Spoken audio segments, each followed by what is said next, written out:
Hello student, I am Veena Dikshit. Please like and subscribe my channel and share with your friends. All the best, get success my child. Hybridization we'll discuss here, bonding, the methane, ammonia and water. So in case of methane, we know carbon is having 4 valence electron outside. So at that moment it will bonded with 4 other hydrogen atoms.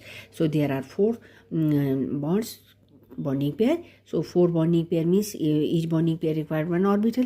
So there will be sp3 hybridization. So we'll get 4 equivalent hybrid orbitals, and these are occupying, bonding pairs occupy that hybrid orbitals. So there will be regular tetrahedral geometry.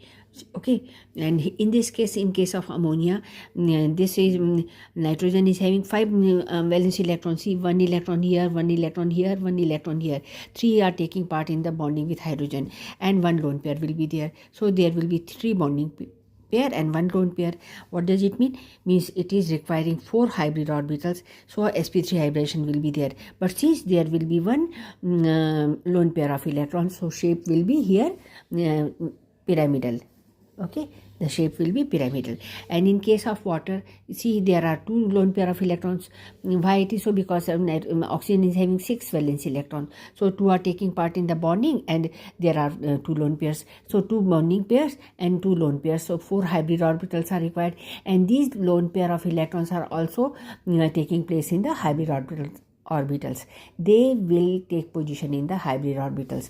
That is why sp3 hybridization of this oxygen will take place in this case, and geometry will be bent. Okay, now we will go for the very tricky one, hybridization of nitrogen in CH3CONH2, that is acetamide. Here we see that this lone pair of electron is adjacent with the double bond, okay, carbonyl compound.